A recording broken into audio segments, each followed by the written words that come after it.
इंसानियत का कोई धर्म होता है? क्या मजहब का मतलब सिर्फ खून बहाना है? क्या इंसानियत किसी धर्म की मोहताज है? और अगर नहीं है तो फिर पहलगाम की इन खूबसूरत वादियों को आतंक का ये तोहफा आखिर क्यों मिला?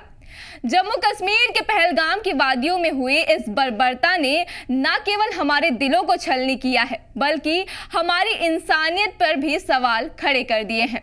28 मासूमों की जान गई, लेकिन क्यों? क्या उनका गुनाह सिर्फ उनका धर्म था?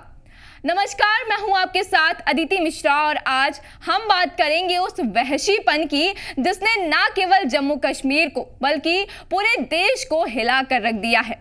28 मासूमों की हत्या, और वो भी सिर्फ उनका धर्म पूछकर। क्या उनका गुनाह सिर्फ उनका धर्म था? क्या उनके मरने की वजह सिर्फ उनकी आस्था थी? चलिए आज हम आपको लेकर चलेंगे इस कायराना हरकत की तह तक। पहलगाम, जिसे धरती का स्वर्ग कहते हैं, उसी स्वर्ग में 28 अप्रैल की सुबह कुछ लोग सुकून और शांति ढूंढने निकले थे, पर उन्हें ये नहीं पता था कि उनकी ये यात्रा मौत की यात्रा बन जाएगी। जी हाँ, आतंक के सौदागर वहां पहुंचे और मासूमों से उनका धर्म पूछ कर उन्हें गोलियों से भून डाला। जी हाँ, सही सुना आपने, सिर्फ धर्म पूछकर। कहते हैं कि आतंकवाद का कोई धर्म नहीं होता, तो फिर ये क्या था? क्या वाकई आतंकवाद का धर्म नहीं होता? ये घटना हमें ये सोचने पर मजबूर कर देती है। ये हादसा एक झकझोरने वाला सच है। आप सबसे पहले ये वीडियो देखिए।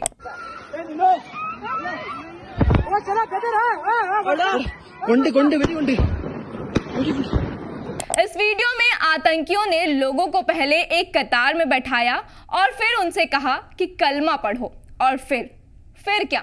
जिसने भी ऐसा नहीं किया, या फिर यूं कहें कि जो भी ये नहीं कर पाया, गोली सीधा उसके सीने में उतार दी गई। अब इस कायराना हरकत का वीडियो आज सोशल मीडिया पर वायरल है।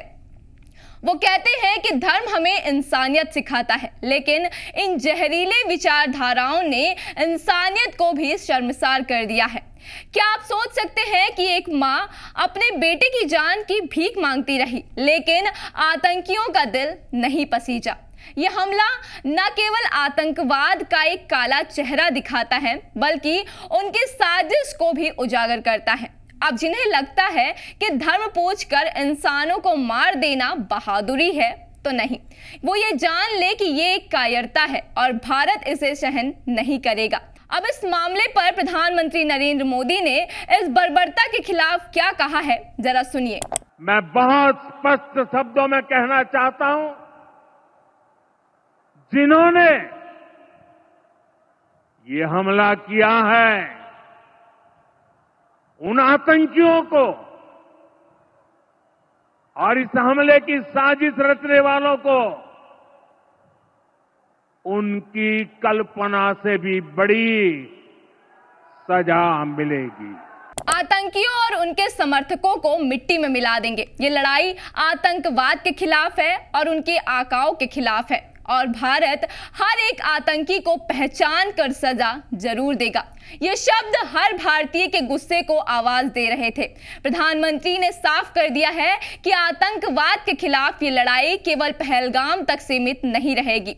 हम धरती के आखिरी छोर तक उनका पीछा करते रहेंगे, और हमारे 28 भाई बहनों की जान गई है और इसका बदला जरूर लिया जाएगा, और शायद बदले की शुरुआत हो चुकी है। जी हाँ, आइए अब हम आपको ये दिखाते हैं कि इस हमले के बाद भारत ने क्या बड़े कदम उठाए हैं।